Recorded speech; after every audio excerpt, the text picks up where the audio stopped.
You're now listening to No Gimmicks. No Gimmicks Podcast, and we bring it to you. Every time we turn live, man, you know it's the truth. Every after show, moving down, this the time we move around. No Gimmicks Podcast is going down. Every night, every time in the ring. This is the time for the No Gimmicks, know we doing our thing. What's your state of mind, state of mind? Moving down a statement when we take the line. This is exactly wrestling the state design. When you see Stone Cold like me, with the stunner in the world, exactly, man, what we bring. Every night we move like Brock Lesnar, the F5, no gimmicks. We take you to your limit, what's the feeling?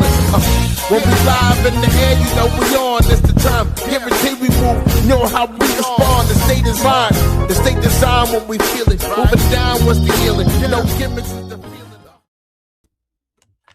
Yo, what is up, people? Welcome back to the No Gimmicks Podcast here on the DFPN. And we are back 2026 live in effect. And before we start the show tonight, I really want to give everybody out there that checked up on me a shout out, man. Shout out to you, Frank Dee. Shout out to the whole DFPN team. Shout out to all my friends and family, man, for checking up on me, make sure I'm good. For those who don't know, I lost a really big piece of my life. My grandmother passed on January 20th. And without her, this show doesn't exist, bro. Like, she provided the space where I could go because my mom didn't like me watching wrestling at the house. She would open up her home. She pretty much raised me. Actually, no, pretty much. She did raise me. And without her providing that space, I don't watch the Monday Night Wars. I don't watch wrestling, ECW. I don't get into any of that. I don't get my first pay-per-view, which I ended up absolutely falling madly in love with wrestling with. And it's been a love of affection to this day. So I want to make sure that I give y'all a shout out. Thank you guys. It's been a really tough time, but you guys have been holding me up, holding the network down. So I want to make sure I give you guys your flowers for checking in on me. Greatly appreciate it, bro. Greatly appreciate it. Yeah, of course, man. No problem. Yeah, man. But we got a good show. Since we've been away, some things have happened that we got to talk about. There are some people that we have to talk about. But here's where we're going to do. We're going to start in the biggest place possible. We're going to start with WWE. Frank Dee, are you ready to get into the show? First and foremost, how you been, man? Oh, I've been great, man. I'm just living life. I'm out here just I'm sitting back in the shadows and I'm like, Palpatine. I'm just watching everybody act a damn fool pretty much. While everybody's out there, iced out and all this bullshit. I'm making props and helmets and shit. Like I gives no fucks. You feel me? Nah, man, I feel you. I'm not trying to get like political or nothing, but I'm gonna keep it 1,000. Keep it 1,000. This shit gets kind of like, this shit gets just overwhelming sometimes when you open up your fucking Facebook and all you see is ICE protesters ICE. That's all you see. You feel me? Mm-hmm. And it's like now we got fuck ICE. So is fuck ICE supposed to be the new fuck the police? Is that what we got going on? You feel me? I don't know. I don't get it. But honestly, like just I like to be in my own safe space. You feel me? And my safe space is what I do, which is make props, Star Wars, talk to the homie right here, shit like that. Yeah. I don't give a fuck about all the rest. I actually have a fucking life, so I ain't got to be out there in the midst of all the bullshit. You dig what I'm saying? No, I dig what you. I pick up what you putting down, brother. I really am. And on that note, I know it seems like shit is topsy turvy all over the place. I have been dealing with life stuff, so my focus has been on life. Right. I mean, it is what it is, bro. Like I started to show off. Like I was losing a big chunk of my life when a bunch of this stuff was going down. So Right. I would urge anybody. I would urge anybody listening, man. Like focus on the stuff that's important to you. Because you never know when you're gonna lose that stuff, man. Like whatever makes you happy, cling on to it.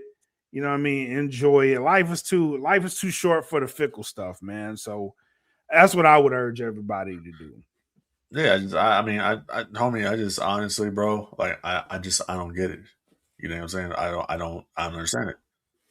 It's like Nobody has the answer right now, and that's where the country is. You know what I mean? Nobody has answers, but that's why I say, man, whatever's important to you, cling on to it, make it happy, make yourself happy, bro, and just be positive. That's the only thing I can offer people right now. Like be positive, bro. and now that we've gotten that PSA out the way, now we're about to get into these motherfuckers. All right, here we go. We're gonna start off with WWE.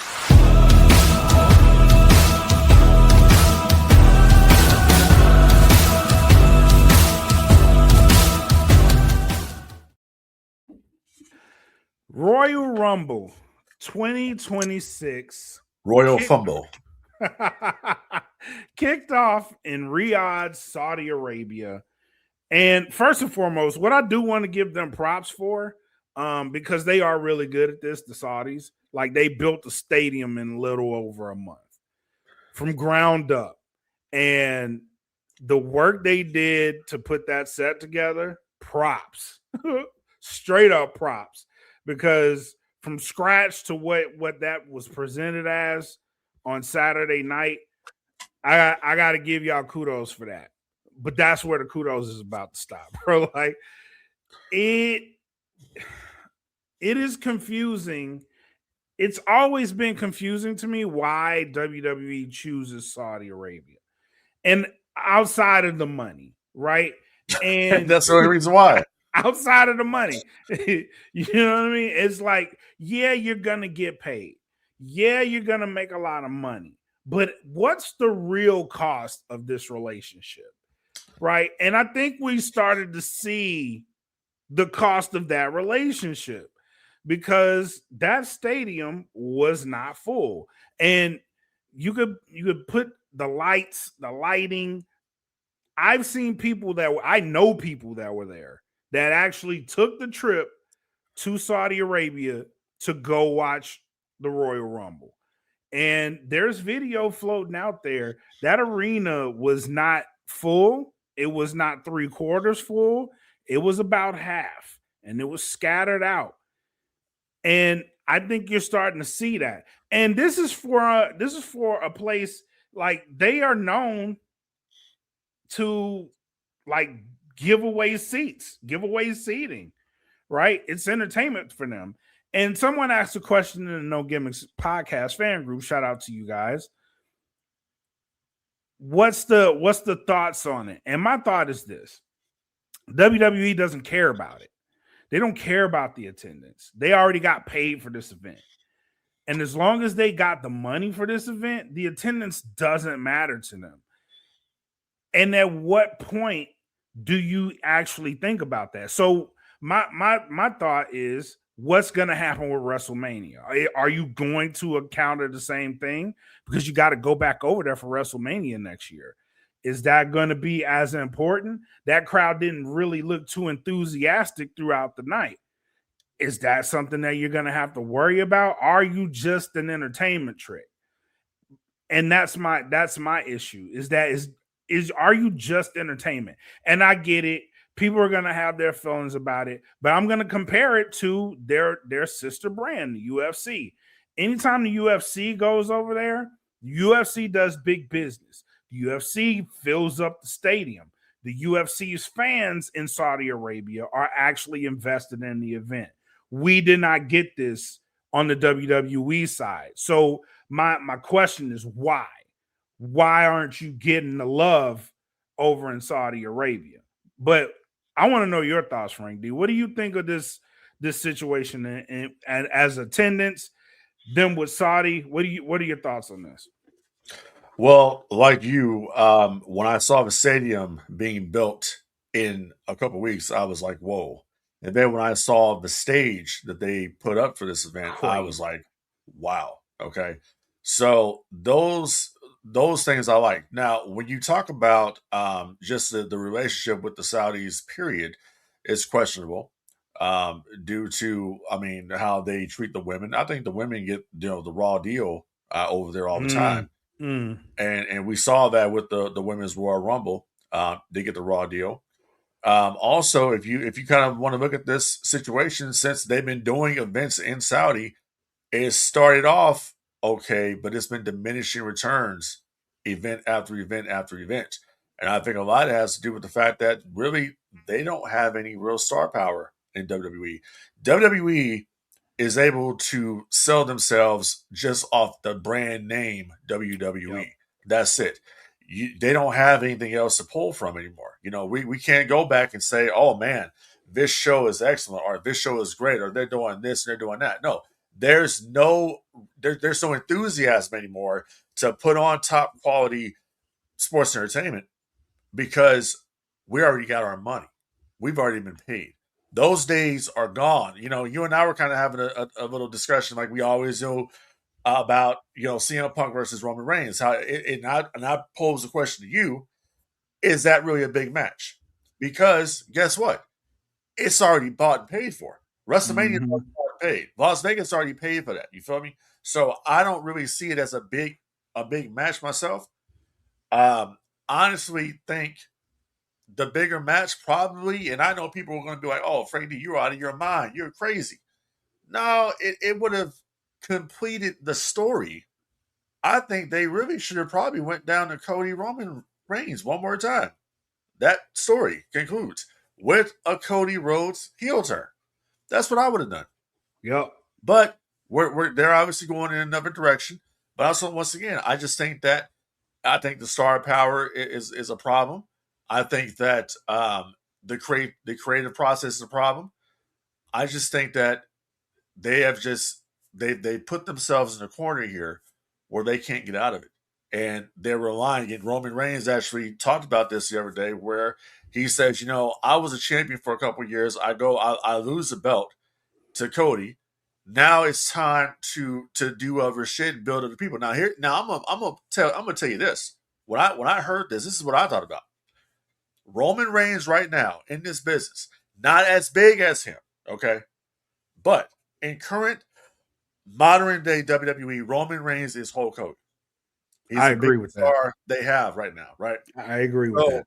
When Hogan wanted to kind of slow down a little bit, wanted to go to Hollywood, wanted to go do some movies, all of this, who do we got coming up that's going to take my spot? The Ultimate Warrior. They went with the Warrior. Remember, Warrior was going to push. Warrior defeated Honky Tonk Man at SummerSlam 89. Or SummerSlam 88. Defeated Honky Tonk Man for the Intercontinental Championship. The push continued, right? Then you remember they had the Mega Powers explode. After that, you bring Warrior and Hogan together. They're putting these two forces together because Hogan wants to go do other shit. He's leaving they're leaving this for Warrior. Now, Cody ran into the same issue when he became a champion that the Warrior had. He had no opponents. They had nobody ready for the Ultimate Warrior. Yeah. We had no one. So what did we rely on? We had to go back to Ravishing Rick Rude. We had to eventually go to the Macho Man or Sergeant Slaughter. He had nobody. And then business got so rough, they had to bring Hogan had to come back to save the day again. Roman is in that position now where it's so bad, and they can say, "Oh my God, we're doing record business and whoop and all that." Okay, the show sucks. All right, the show sucks. So you got to now bring the biggest star you have, which is Roman Reigns. The only one who gets a pop out there, which is Roman Reigns. You bring him back to save the day now. Because Yep. Roman has come in and basically, I got to right the wrongs here that you guys haven't elevated anybody. You guys haven't done anything. What has Cody done? He said Nothing. this. He hasn't done anything. Is Yeah, he that said Cody's that. fault? I'll put Cody. I'll put a little bit of money on Cody because Cody should have enough stroke around there where he can say creatively, "I want to do this. I want to do that. I want to go a little bit here." He did that with Drew. He says, "Okay, I want to drop the belt to Drew." Okay, we've done that. But on Raw, they told you the hierarchy already of how they see the business. The World Championship is the number one title right now in the company. Why? They established because that. Roman is going for that championship. Yep. Cody Rhodes, Drew McIntyre, Jacob Fatu, SmackDown, that's secondary. Roman said it last night, they're on Netflix, they're on the best show, the top biggest show. That's it. They're already telling you what it is. Yep. So after WrestleMania, when the Tribal Chief becomes the champion again, what then do you have for him at this point? What do you have for Roman Reigns? Because now Roman Reigns will have to carry the ball again. Yeah. Because you've elevated no one. You had a chance with Brian Breaker. You didn't do it. You had a countless chances with LA Knight. We know LA Knight is self-sabotaging. You botched John Cena. You kind of botched Jey Uso. I mean, tell me when I'm telling lies. No lies.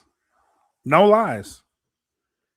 And the guy that you have right is going to lead me to another point. The guy that you have right now that you are trying to elevate is a legend killer, and that's Gunther.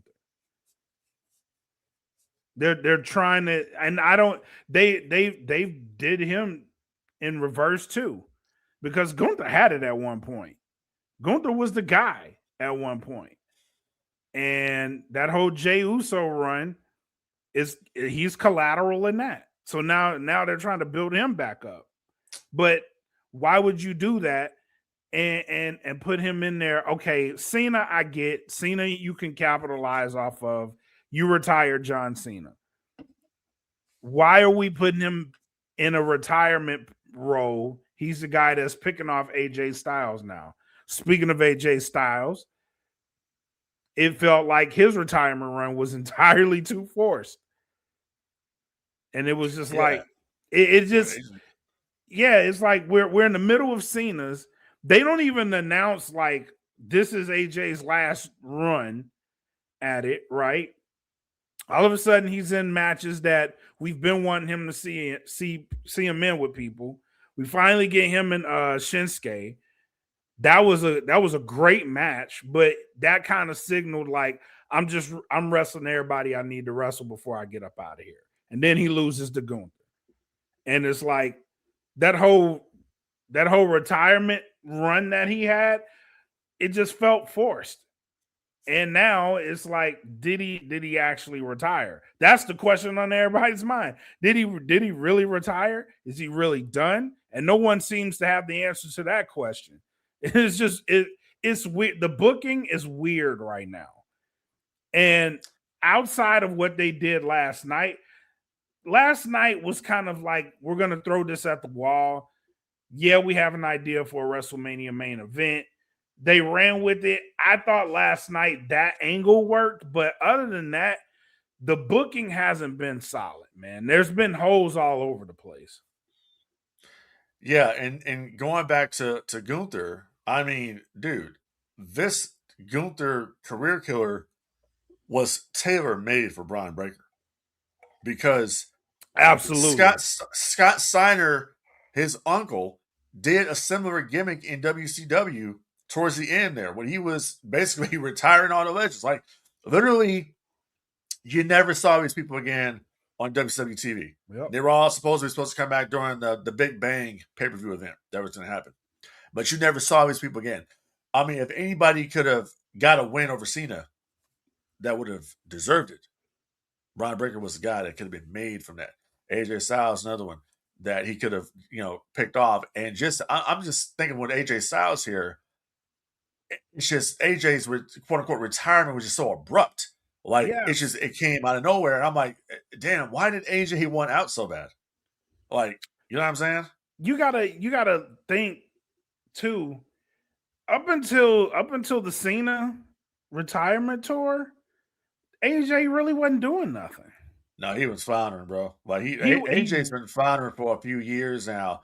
Like, I'm no disrespect to AJ Styles. I've watched AJ Styles since Air Raid, okay, in yeah, WCW. If y'all know that, then you know what yeah. I'm talking about. Because AJ came in there teaming with Eric Paris at the end of WCW, and he was out there just putting on kick-ass matches. But here's the thing: AJ, in my opinion, hadn't been booked correctly.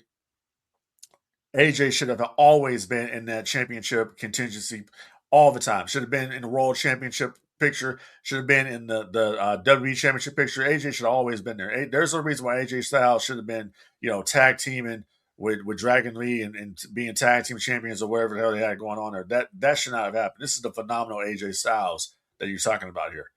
You know what I'm saying? So I haven't Yep. I haven't liked this booking for a while now.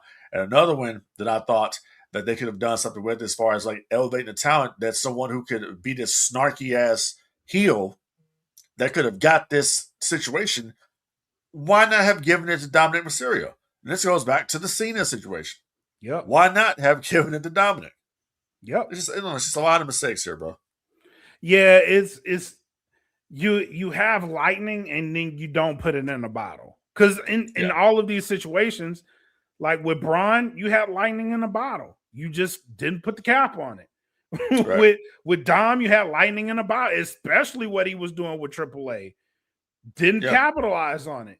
Right. And not only that, I feel like in hindsight, the Cena loss for the Intercontinental Champion kind of that championship, it kind of derailed him a little bit. Granted, he's still hot, but I'm talking like this dude was on fire.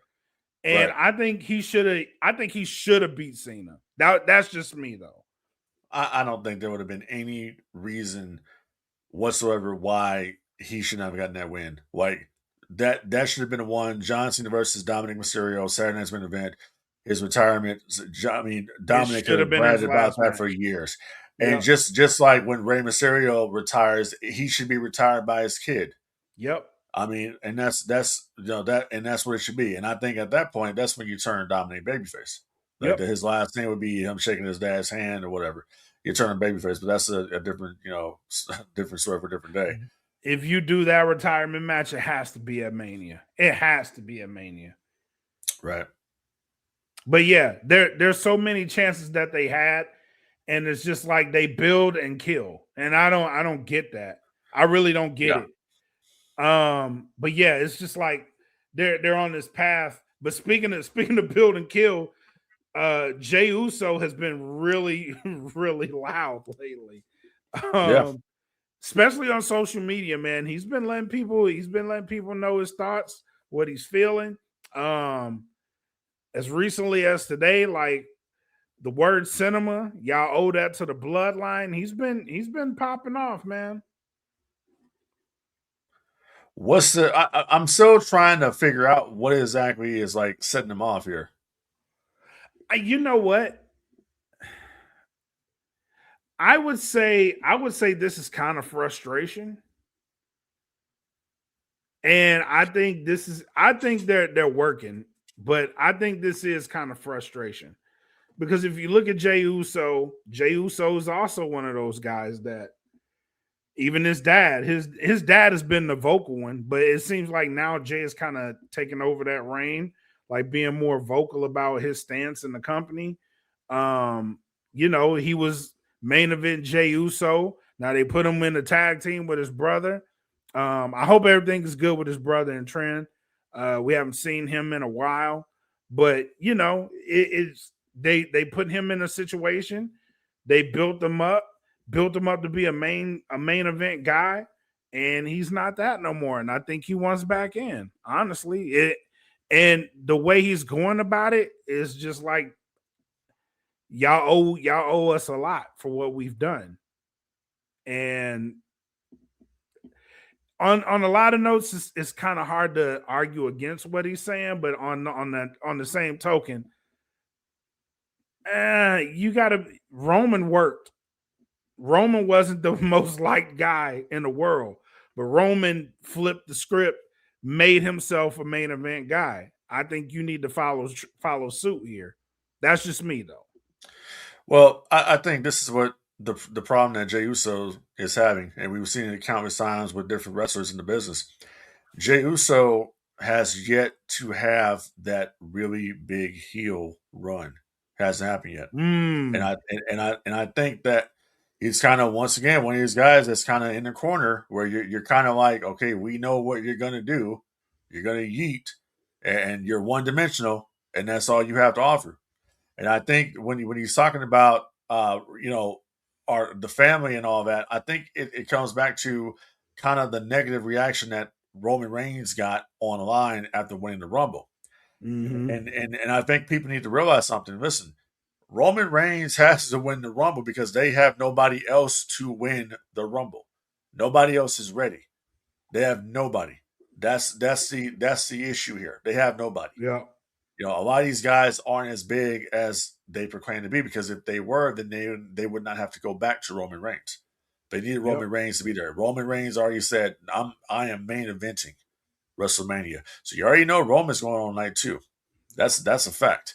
As soon as Punk walked out, I was like, that's night 2, bro. That's automatically night 2. But then, speaking of CM Punk, Mr. Hypocrite himself here that wants to come out and say, wrestling fans, what do you say? Wrestling fans have, if they want to sit around and talk about this shit, they got mental illness and all this other bullshit.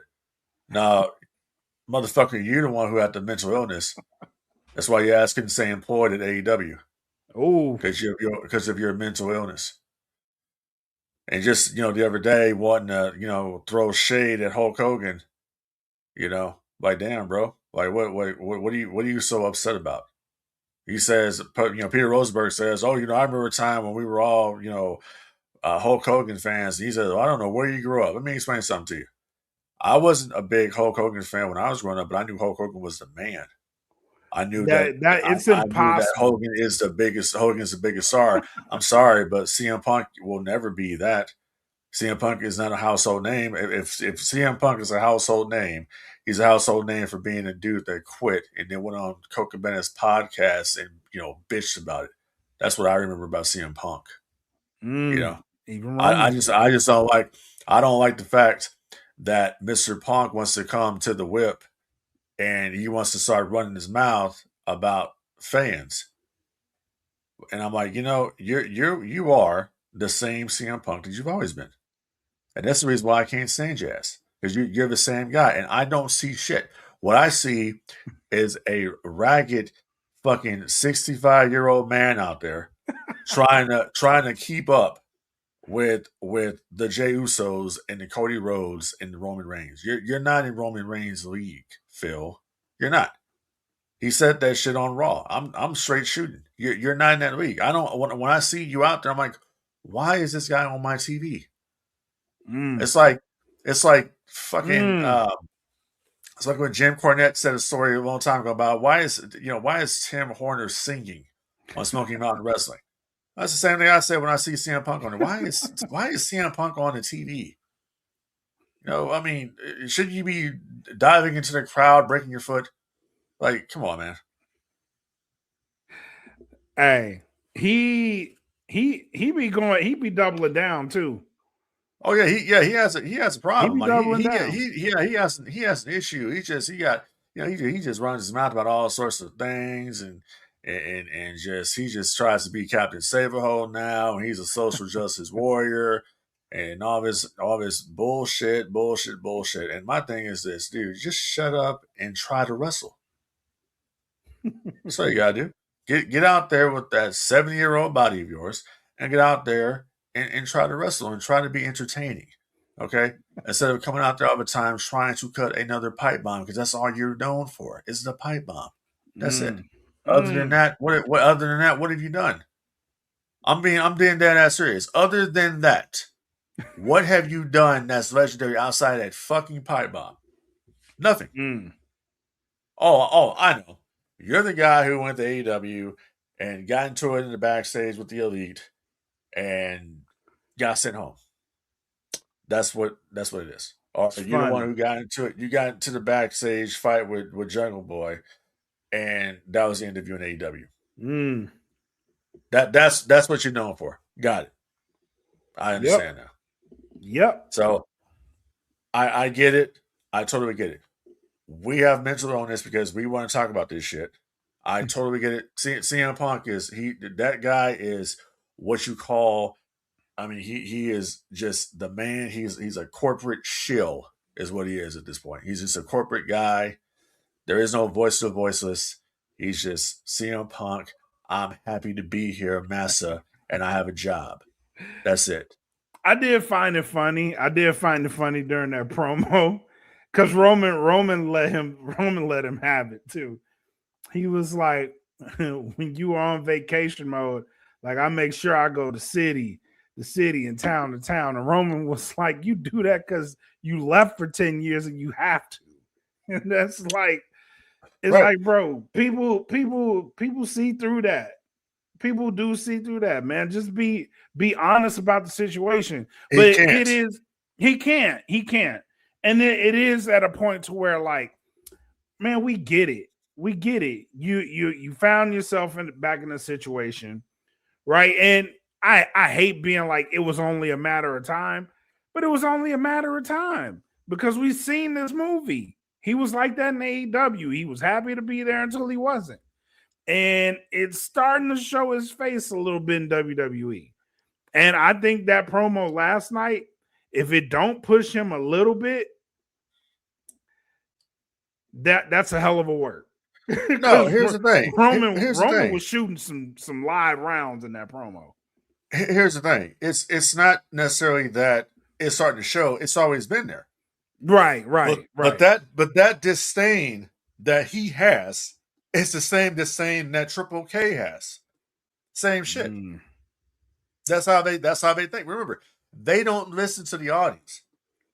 They don't listen to the audience so much that all of a sudden now they want to start hiring all these black talents and want to start pushing them. That is a fact. But you don't listen to the audience. You know what I'm saying? That is a fact. You don't listen to what we have said and all the other podcasters out there have said. You don't pay attention to the internet, right? You fucking did. That's why you brought in Powerhouse Hobbs. Shout out to that guy. I'm happy for Hobbs. I'm super happy for Hobbs. Obafemi up there on the main roster now. Trick Williams on the main roster now. Carmelo Hayes, the United States champion. Fuck out of here. What do you mean you don't listen to the audience? You do listen. Not only that. Not only that. Oh, by the way, saw a video of you the other day doing the monkey dance when Mark Henry was coming to the ring on Monday Night Raw. You probably should have cut that from the network when you had a chance, buddy. Yep. That's not a good look. But speaking of Obafemi, like not only did you have Obafemi debut, you had him beat the War Raiders, bro, in a handicap match. Like, yeah, but that doesn't mean anything. That doesn't mean anything. It's the War Raiders. But here's where that could backfire, right? Because you have two big men in the War Raiders and you have Obafemi beating them. What is going to happen when you have Obafemi versus a Brock Lesnar? Because you know that's where they're going with it. Supposedly, from what I read on the internet, in the sources, trust me, bro, that's not that supposedly that's not in the plans. Yeah, but that same source, trust me, bro, was also saying Jericho was supposed to debut in the Rumble. Trust me, bro, Jericho he's coming, man. He's on the show. He was supposed to be there every day, but Jericho, the creative plans got switched at the last second, so they decided to not bring a man to Saudi to get a huge payday. You know, they decided to keep him off. Keep him off for a Raw. Keep him off. Yeah, keep him off for a throwaway Raw event. Yeah, we'll do that. You know, on our road to the Elimination Chamber. Trust me, bro, that's the plan. It's just, come on, man. Like, seriously? Seriously? And everybody's like, he's going to debut. He's still on the AEW roster page. You know who wasn't on the AEW roster page? Powerhouse Hobbs. And guess what? That section of the roster page. Right. He debuted. You know what I'm saying? So until we see movement like that, I'm not believing nothing. Hey, but what was up with the lack of reaction for Hobbs at the Saudi show? Do you think people didn't know who he was, or was it because the sound went up, or just because nobody over there was digging him or any of the other black talents that came out? I think it's a combination of the latter. Uh And I'm gonna just be honest, man. I'm gonna just be honest. huh. Yeah. Saudi, Saudi, and people of color, particularly the women, they don't give them great reactions. It just is what it is. I'm not gonna be blind to the situation. Right. I think it's a combination of that and people just don't know who Hobbs is because you have Obafemi. They love Obafemi. Obafemi is known, right? Are they They were they really reacting to Obafemi, or was that they pipe thing? actually did. They panned out. They panned out to the crowd. The crowd was actually Okay. digging him. Okay. So there's that, but also they don't know who Powerhouse Hobbs is.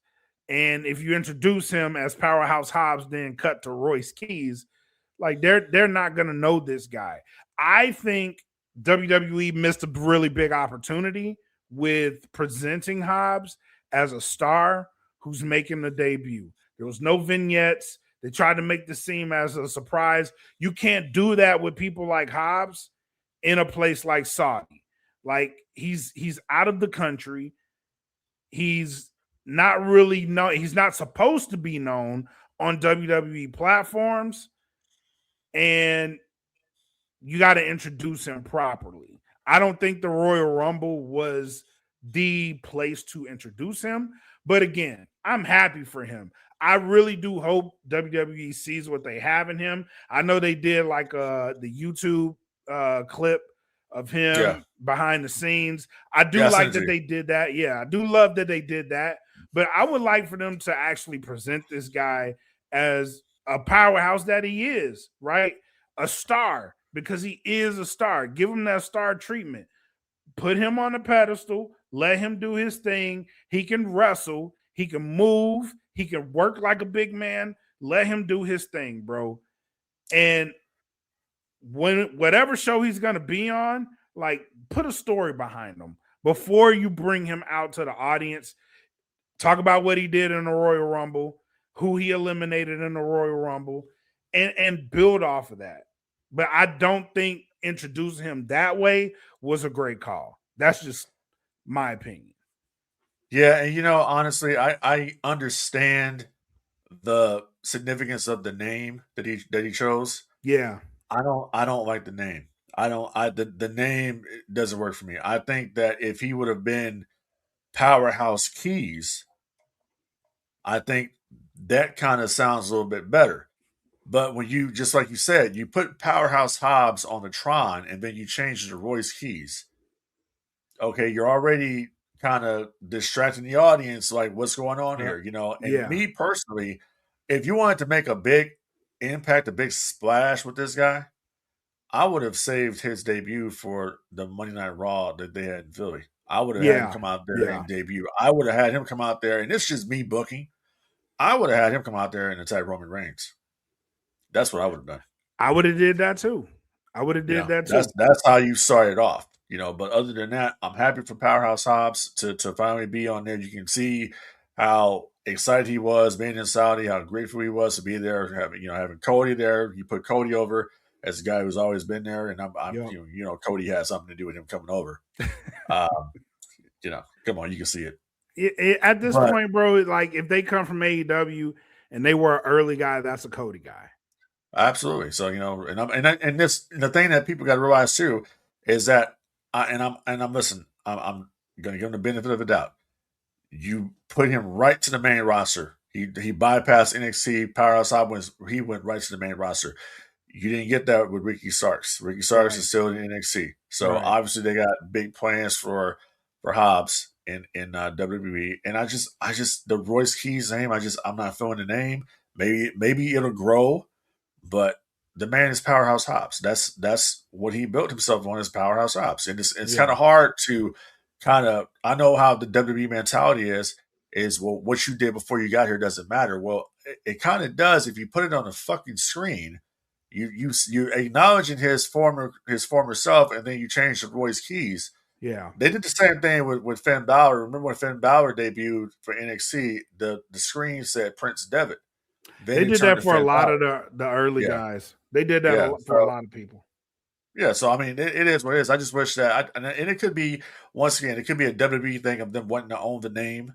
That could be a situation as well. So we'll see what happens. Listen, sky's the limit for Powerhouse Hobbs. I know Hobbs can be a huge star. Yep. WWE. I've said it for a while there. He, along with Wardlow, they look like WWE guys. Yep. So, like I said, sky's the limit. It's pretty much where how they push him, where Triple H wants to take him. That's kind of where it's going to be. Is he going to be a major superstar, or is he going to be somebody that's going to be, floundering in the mid card? He'll be a U.S. champion here, an IC champion there. He'll be in the Rumble, but he's only going to get eliminated all the time. Is that what his future holds? I mean, I guess we'll wait and see, right? I hope not, but again, I just hope they realize what they have in him. Because I do, he's one of the people, like, I wanted so much more for him in AEW. I'm glad he's getting this opportunity, and I hope they capitalize on it. I really do. Yeah. So, speaking of AEW, let's jump. Actually, before we do that, let's cap out this WWE talk. WWE 2K26. They built up a lot of buzz with the additions. So the first edition they teased was the Monday Night Wars edition. Yeah. And I was like, you have my money, bro. They teased the Attitude Era edition. Right. And then they teased the Monday Night Wars edition. I'm like, bro, Right. you have my full wallet right now in your hand. Just do what you need to do. I'm interested in what stories they're going to tell. Yeah. How you're going to be able to play this, who you're actually going to be playing as, what this is going to entail, and then the Attitude Era. What storylines are you putting in that? They do have a King of Kings mode that Triple H can't help himself, man. Like he has to be a focal point. And it's weird that you have these two good modes, and then you have this. So they have 4 editions. They have the standard King of Kings edition, the Attitude Era edition, and then the Monday Night Wars edition. That's 4 editions, and just get the highest one, bro. Like, you're gonna get all the content. But yeah, so you have those editions. But I'm just interested and curious what they're gonna be putting into these games, and what the storylines are going to be. What are you looking forward to for this game? Honestly, my guy, I'm not really too excited about it. Because the Monday Night War version looked good to me, but then I had to think about it for a second. Well, you're missing 2 major components for the Monday Night War, and that's you're missing Sting and you're missing Ric Flair. So how do you do the Monday Night War there without Sting? Sting was a big part of WCW during that time frame, fighting the NWO. Yeah. So how do you do that? Well, where are, like you mentioned, the stories? Okay, what other story can you tell in WCW during that time frame? Unless you're going to do a mode where you're going to have matches between WWF and WCW wrestlers, well, that doesn't matter because I can do that shit already. So what are you going to do? That's a selling point for this game to be $150. Here's what you can do. There's a moment in time that you can go to, and you can let the player decide how you want that moment to play out. The moment I'm referring to is the tank pulling up to the WCW arena. And you can choose if you want to open the door or not. And if they do that, I'm in. Well, okay, since we're going down this rabbit hole, even though once again, it's not possible to do this because you don't have Sting. You have the Hostile Takeover match. Hall and Nash, mystery partner, versus Sting, Savage, and Lex Luger. Hulk Hogan makes a choice. Does Hogan turn? Or does he not turn? Sound like a what if situation. Yeah. He doesn't turn, and he attacks Hall and Nash. Those are the only way you can do these type of things. It's no different than Star Wars. Like, how do we fix Star Wars? Well, you go to World Between the Worlds, right? You know. But for me, bro, unless they got some like secret Sting they're gonna bring out, I'm not sold on it, because you have Starrcade 97 Arena in the game, but you don't have the big match that was built around Starrcade 97, which was Hollywood Hulk Hogan versus Sting. You don't have Sting. That's the problem. So that's the big problem for me. And now we're going to take this conversation into something that was in the group the other day. And we talked about this. Yep. And it's like Triple H gets his own cover, his own Photoshopped cover. Okay? And it's like people are debating here. Was Triple H a huge part of the Attitude Era? Now, before I go into a soliloquy, as Dusty would say, okay, I'm going to let you take your spiel. Was Triple H a big part of the Attitude Era, in your opinion? This may be a bit of a controversial take. I don't care. I'm going to say no. And the reason I'm saying no is because if you take Triple H as part of a group like DX, yes, he was a big part of the Attitude Era.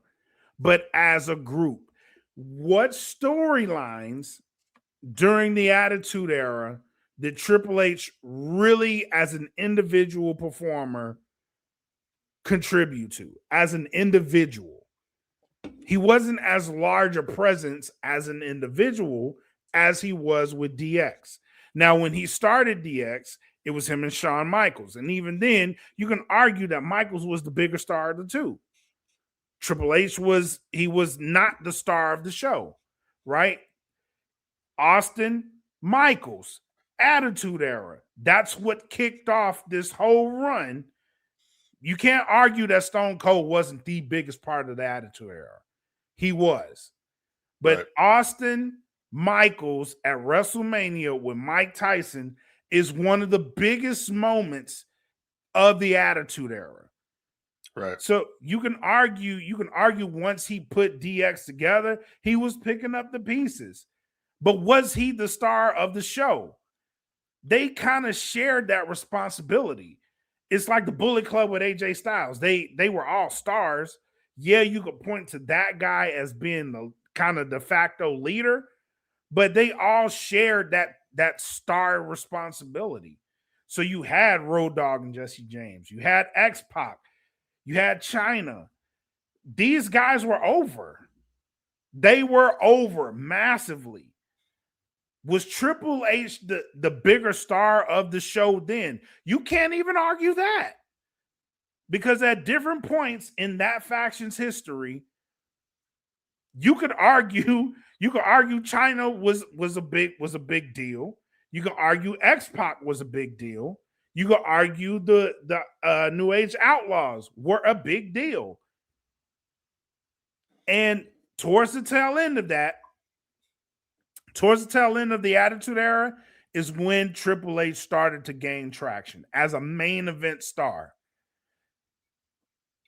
But for me personally, it's about DX, the group, and not necessarily Triple H. Though I can get the argument of people saying Triple H, because of DX and his involvement with DX, he was a big part of the Attitude Era. You can argue that for a lot of people in groups at that time, though, if that's the case. So that's just my point. So what say you? Well, so looking back on his career, I'm going to have to agree. Like, when I think about Triple H and his contributions to the Attitude Era, I mean, dude, you were a part of a faction. You were a part of two iterations of the faction. You had the first one with Rick Rude, China, Shawn Michaels, and yourself. Then you had the second iteration. Actually, no, 3 iterations. My bad, because I forgot the one with Mike Tyson. Yep. So you took over the reins after WrestleMania 14. You bring out X-Pac, China, then the Outlaws join. Okay, that was fun stuff. That was good TV when they were going down there to WCW and all that stuff. Okay, now other than that, can I point to something that Triple H did storyline wise that made him the biggest star in the company? No, you were a part of a big angle, the McMahon Helmsley era faction. But guess what? That came at a time when Stone Cold Steve Austin wasn't there. Mm-hmm. That's when you got the push. But the other person that was actually keeping that going was The Rock. The 2 biggest stars. Matter of fact, the 3 biggest stars of the Attitude Era on the WWE side of things were always The Rock, Stone Cold, and Mr. McMahon. Yep. Period. Always. Those were the top 3. The top 3 guys. The side characters, the supporting characters, were then The Undertaker, Mankind, Kane, the Outlaws, everybody else. And Triple H, you in the category of everybody else. Because you got the strap, at SummerSlam 99, or excuse me, the night after SummerSlam 99 is when you got the strap. You beat Mankind because Austin didn't want to do the job for you. You move on after that. By the time Triple H really started, like you said, gaining traction and started really, coming to his own as the main eventer, the Attitude Era was over. We were going into, the ending of WCW. Yep. And he would have that run a little bit with Austin. Yep. As the 2-man power trip. Yep. And he got injured, came back, had a little run, turned heel again. Evolution happens. That's when Triple H really came into his own. Is during the Evolution run, the Reign of Terror, quote unquote. Agree. So, was he a huge part of the Attitude Era? No, Triple H was a huge part of moments during the Attitude Era. But I would dare say the New Age Outlaws were more over than Triple H was in DX. I would agree with that. Raws. I've seen plenty of Monday Night Raws where people would come with big ass signs that said, "Ladies and gentlemen, boys and girls, children of all ages, D-Generation X probably brings to you its WWF Tag Team Champions of the World." They would have this big ass sign with the whole saying up there. You didn't see anybody bringing a big ass sign with that for Triple H or any of his saying of "I'm the game." You didn't see that. You damn sure don't see anybody bringing signs talking about, "Did you enjoy the show?" You don't see that shit. No, I agree, bro. You weren't a part. You weren't a big part of it, bro. You were one of the supporting cast members. The big parts of the Attitude Era were Austin, The Rock, Mr. McMahon, NWO. That's it. Agreed. And if it hadn't been for the NWO, there would have been no Attitude Era. Period. That doesn't happen. That don't happen because Vince doesn't have a reason for it to happen. Agreed. Very much agree. It's not photoshopping your chest. You caught that too, huh? You didn't think we gonna catch that, huh? It's like I seen a video the other day. They have a match on the WWE Vault channel with Triple H and Bret Hart, and it's funny because they have Triple H dominating Bret in the screenshot. Never. Like Triple H, he can never. He can never look weak at all. He just has that ego, and people say Bret Hart had an ego. Hey, bro, like really? Hey, the more time that goes by, Bret Hart was spitting straight facts. The more time that goes by, Bret be looking right, bro. Well, I think people got to realize something about Bret Hart, and this is like straight up. This is like for real. People got to realize Bret Hart had a stroke. Mm-hmm. So a lot of people that have strokes, like they have emotional difficulties, and I think that's what a lot of Bret's situation is. So like 1 minute Bret could be real cool, then the next minute Bret could go off on you. Yeah, I think a lot of it has to do with his situation.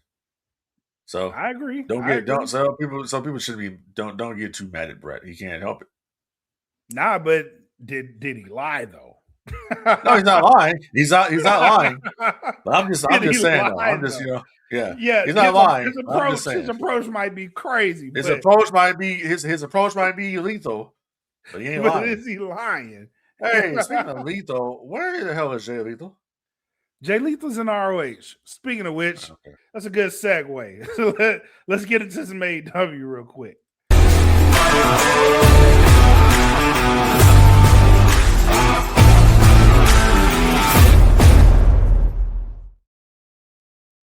So glad you brought up Jay Lethal because he is in ROH, and I do want to send a shout out. One of the shows that we work with here on MPX, on No Gimmicks, is MPX, and MPX and ROH actually have on the 29th Global Wars. Actually, they did it on the 31st. Global Wars, they taped it. It will be coming out this Thursday, February 5th, on the Honor Club. Very, very dope that they got this opportunity. It's MPX, ROH doing a Global Wars, the first of its kind. I heard nothing but great things about it. Shout out to JJ Jefferson, who covered for No Gimmicks and was able to attend that event. Heard nothing but great things about it. They are looking to do more of these types of things. And I'll just go out on record, man. I am proud of MPX and the work that we've been able to do with them. So for them to be able to get in this position with AEW and ROH and have this global war, I hope it leads to more with them. I wouldn't mind watching MPX become like a developmental for AEW. That would be awesome. But keep doing your thing, MPX. It's been awesome to see the rise. Shout out to Athena, who's the GOAT right now, man, and the work that she's been able to do, not only with MPX but ROH. And I know a lot of people be like, she should be the champion. I would argue being the champion would probably take a little bit of steam off the work that she's doing behind the scenes. Right. So selfishly, I know that's a goal, but man, seeing the work that she's putting in with MPX and putting these people on a pedestal. Shout out to Maya World and Hyon. Maya World is someone who's very early on No Gimmicks and someone we supported throughout her beginning of her career. Awesome to see her and Hyon in AEW right now. There's a lot of people that we've had on this show that are touching ROH and AEW, and it's just it's an amazing time to see it, man. So I do want to make sure we give them their flowers. And yeah, man, shout out to AEW for making this happen. But I did want to talk about the Arlington residency because it seems like they have been using Arlington as a test bed. And it felt like this during this last run. They got a lot of good matches out of Arlington. They did a lot of experimenting out of Arlington. And it just feels like the culture of AEW has changed from last year to this year was a monumental shift, man. And they did something really smart this time with the residency. They added like upper seating. So the first time they were here was all flat.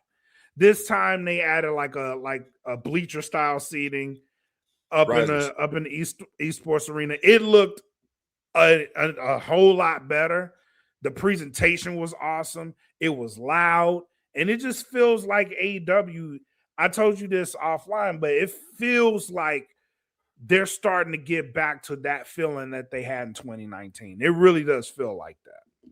Yeah. No, I'm hearing nothing but positivity about their product, especially bringing over Tommaso Ciampa and the fact that he just debuted for them and won the championship on Collision, the TNT championship. So, I mean, that's a big deal. That's a huge deal. You know, listen, I think sky's the limit for them on what they want to do. Yeah. And speaking of that right quick, speculation, and this is going to tie into this. AJ Styles. Yep. Okay. We're hearing the stories about AJ Styles right now in his career. Where do you think he ends up? I have a feeling. I think he ends up in AEW. I think that's one place he hasn't conquered yet. Yep. And I think he wants to do that. Yep. I think he can do some business down there with them. I can see AJ and Swerve. I can see AJ and MJF. I can see AJ and Tommaso. AJ Hangman Page. There's a lot of cats he can work with down there in AW. AJ Shelton Benjamin. Yep. You know, Oh yes. yeah. There's a lot of there's a lot of work, and if he really does want a retirement, I think AEW is the perfect place to end it. I really do. I do think they'll send him out properly. I do think they'll maximize his star power on the way out, and he'll have a good ending. I really do believe that. So if that is it, if that is what he truly wants, I think you got to give it a run, man. I really do. Give it a shot. The fans will appreciate it. I know they'll commentate it and build you up a story that if you really truly want to ride off into the sunset, look at Sting. You can you don't have to be flashy and put on crazy matches, but just something that says, hey, I'm on my way out the door. Let's have a good time. Hell yeah. Give it to me. Right. Yeah. No, I'm all for that. And yeah, like I said before, AEW, they are finding their stride. I do enjoy the residencies that they put on. It gives them it almost kind of gives you that old, TBS WCW center stage. Yeah, that's kind of what it gives you, those kind of vibes there when they're at a central place. Because I watch a lot now. When I had the WWE Network was on Peacock, I used to watch a lot of the old World Championship Wrestling shows that they used to do at center stage, and I saw one every day, bro. I had never seen this show before, but it was an episode of World Championship Wrestling, and it was the Horsemen.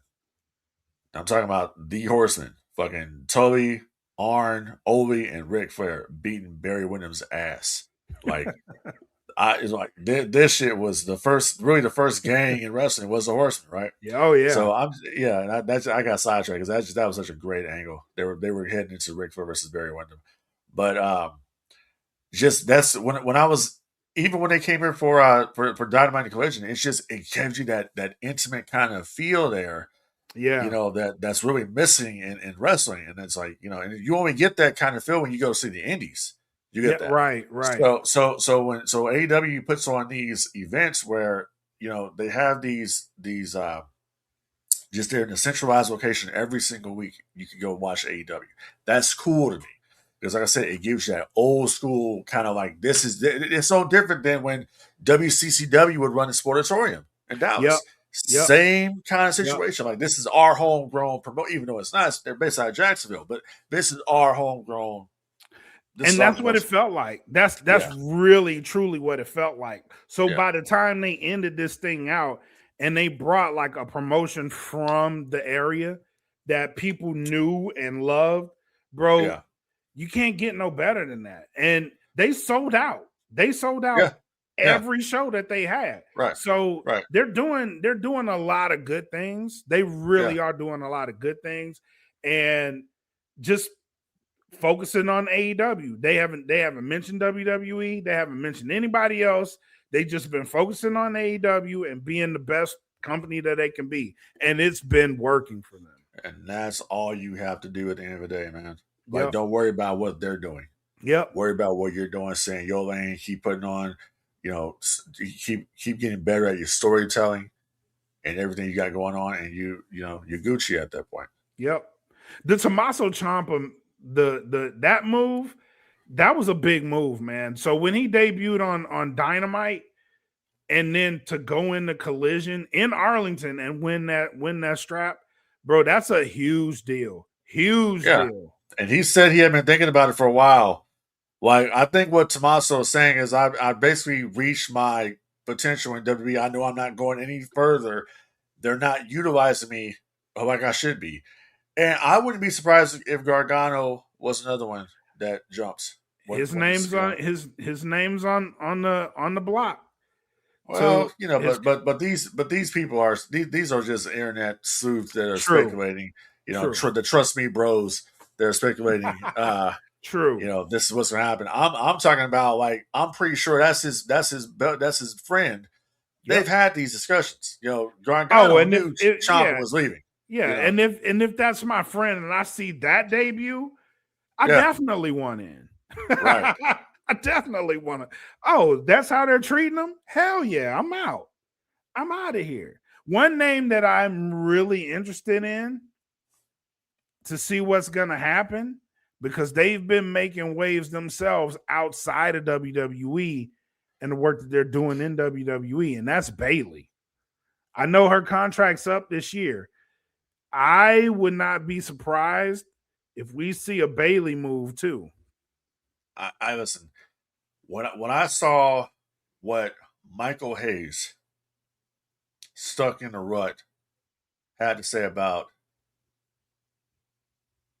Chelsea Green, Oh my goodness, bro, like the fuck are you talking about?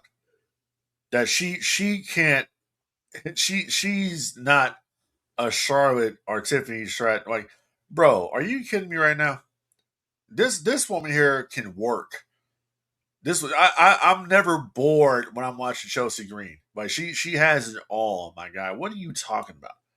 And it's a damn shame. People do what they want. I get it. It's a business. I totally understand it, man. Trust me, I get it. But I wish she hadn't signed that contract. I wish she could go somewhere else and get over. Is that right there? That's some bullshit right there. And Chelsea's one of these people that actually looks out for the talents. She's, just hearing what she does when people get released, she gives them information on where to go to get booked. Yeah. You don't hear people doing things like that. That's a genuine human being right there. She's one of the good ones. Yeah.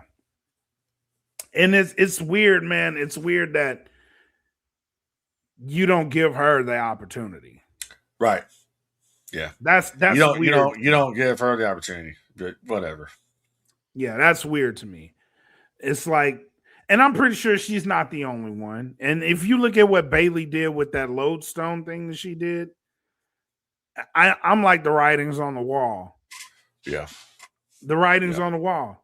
Because she's taking matters into her own hands. She's putting women on, on a pedestal. And you're starting to see this around everywhere but WWE, bro. It's like the women in the industry are starting to band together and build themselves. And it's awesome to see. Yeah. No, it really is. There's so many different women out there that just they never get utilized to their potential. Bailey is one of them. I don't think she gets utilized to her potential. I don't think Asuka gets utilized to her potential. I mean, Asuka used to be a monster in NXT, and she's just another one lost in the shuffle here. And it's so what's so crazy to me, bro, is that we used to always say that Triple H knew what he was doing with the talents, and then Vince would bring them to the main roster. And I'm thinking to myself, was that really the case? That was my thought exactly. I was just about to ask that. Yeah. Like, is it just me, or is it like I'm starting to wonder if Triple H really was the guy making these moves in NXT? Yeah. Because it's kind of wondering, I'm kind of wondering how much input and influence does Shawn Michaels have? Because it seems like Shawn Michaels knows what the hell he's doing. You know what? I don't know. And that's tough too, because if you look at NXT right now is the better show. It's a more entertaining show. But based on what's happening on the main roster, I have to ask, is Shawn the one making this happen? Because looks like it's me. We thought this about Triple H, and it is not translating. Well, but it's like Bruce Pritchard says, hey, listen, if Triple H never would have married Stephanie, he would have still been the guy to take over the business one day. Bullshit. Bullshit. There was nobody in there, in my opinion, there was only two people that really loved the business like that you could see taking over, and that was Shawn Michaels or Bret Hart. Period. Fact. Period. Triple H didn't even look into the equation. Triple H got where he got because Triple H he dicked down Stephanie, and that's what happened. Period. People say he has a mind for the business. I'm not saying he don't, but I will tell you this. I will tell you this. Other than the dick down part, I will tell you this. Kevin Nash tells the story all the time when they met, Paul back in the day. They said Paul says one day I'm gonna run the business. He had that mentality all the way back in '95. So that's what he said. Ambition. So there you go. Ambition. All right. Now how he got there, hanging around the White House and shit, what all this stuff he does now, he never envisioned he won high, bro. Like he won like the ultimate prize there to actually be able to do that. Definitely. But does he deserve it? No. Hey, I mean, I can say that. I can say that because I have no intentions of ever working for WWE. So you can't blackball my ass. I don't give a shit. I can't hate on it. I honestly can't. You did what you did. More power to you, bro. But I'm just saying. All I'm saying is, if that was what he was doing in NXT, why is something blocking him on the main roster from doing what he wants? It shouldn't be, because he's the guy in charge. Because he don't give a shit about that anymore. He has his favorites, bro. He has his core favorites of people that listen. Vince had his guys he can depend on, and Triple H has his guys that he can depend on. But a lot of those guys that he depends on were Vince people. So it's the ones like Bruce Pritchard and Michael Hayes that are probably still going back and telling Vince what's going on behind the scenes. You probably still got Vince having some kind of influence on some of this shit that's going on. So he's telling them to do this. Yeah, Vince is still a big part. Don't get this shit twisted. Vince is still a big part of WWE. I agree. Don't get it twisted. He's still one of the biggest shareholders in TKO. So you don't get this twisted. You know what I'm saying? But the man doesn't know what the hell he's doing. He's just like, listen, the guy is no different than Dave Filoni. All right. Don't know what the hell he's doing.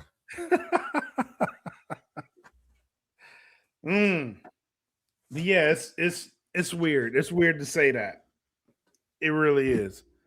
Because we both thought highly of NXT Black and Gold.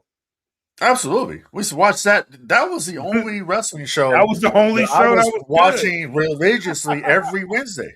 That was the only show on the WWE network. That's the only one because I gave up on TNA. Yep.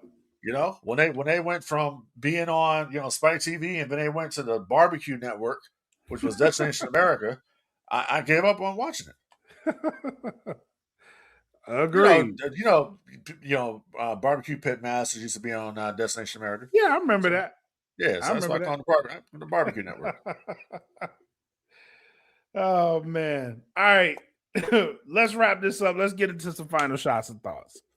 Listen.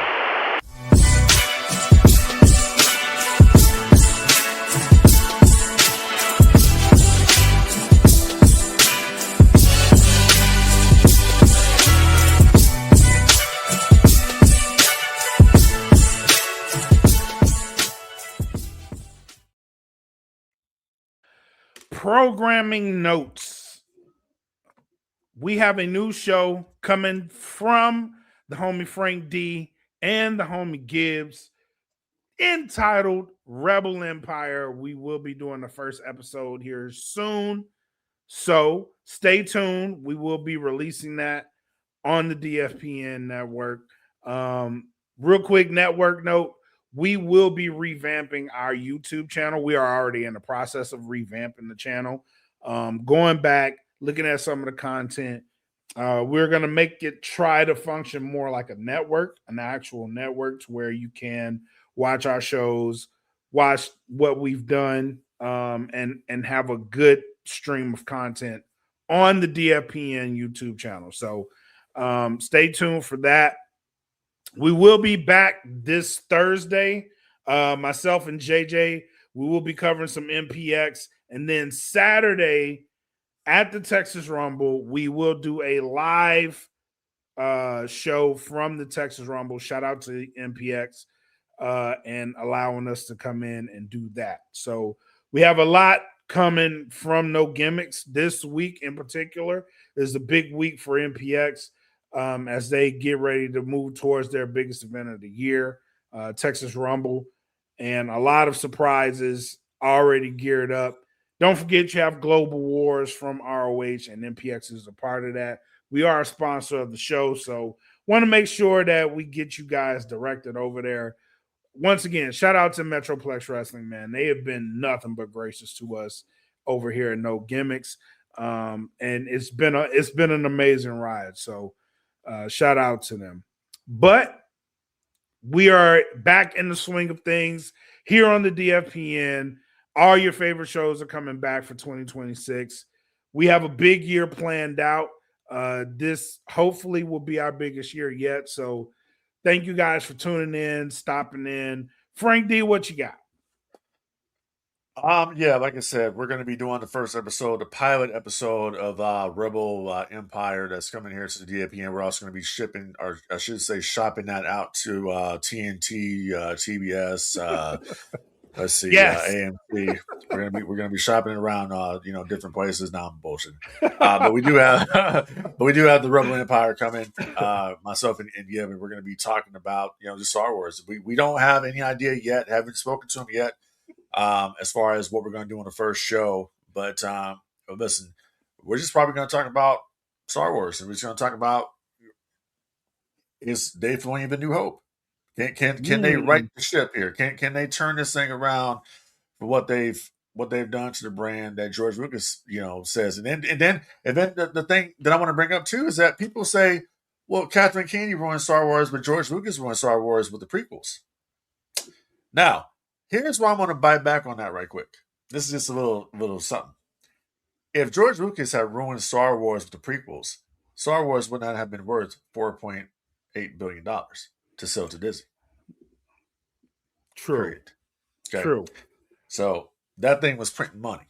So these are some of the things we're going to talk about. As we're going to talk about, just the inside, what we think. I got inside information. I got a source that knows people at Lucasfilm. I know things that I can't talk about because they'll get me. They're going to chop off my thumbs. But we're going to talk about these things. We're going to talk about just the lore. We're going to talk about why we love Star Wars, why it's the greatest franchise in the world outside of the Power Rangers. That's what we're gonna talk about. You know what I'm saying? So I can't wait to do it. We're gonna do the pilot episode. My man right here is gonna be the producer, the director. We're gonna probably react to some of these AI videos, which we can do. It's fair use. We can do it. So we're gonna be doing. It's gonna be fun. Rebel Empire. It's gonna be a fun show. It's gonna be it's gonna be kind of like a throwback. So if you want some good Star Wars content, you want to have the Sith and the Jedi do our thing. And have the Senate here, directing the damn thing. Come check us out. Cool, man. That's pretty much it. I can't wait for this one. I've been really you've been pumping them promos out, man. It's like the way you've been pumping these promos out, bro. It's like back in the day when they used to pump out them promos for Power Rangers Zeo. Yeah, like, I've been excited. Man. I'm like, let's get this show rolling, bro. Let's go. Right. We, and just I don't know, AI. We listen. It's gonna be fun. It's gonna be a fun show. I can't wait to do it. Absolutely, man. Absolutely. Anything else? No, that's it, man. Just remember out there, people would help control the pet population. Have them pets spayed or neutered. Okay, remember that. Also, don't forget to listen, we're trying to build a Death Star 3.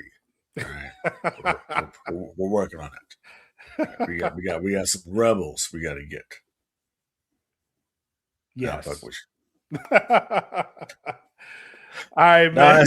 That's it, bro. Just doing my thing, just printing shit, printing over here, printing over there. Just I'm always printing something, bro. I literally have like 4 Darth Vader armors, like just sitting on the floor of my closet. Why? I don't know. I got helmets up the ass. I just print, bro. Hey, keep And if doing you it. want to help me, print, hey, all you gotta do, cash at me. All right.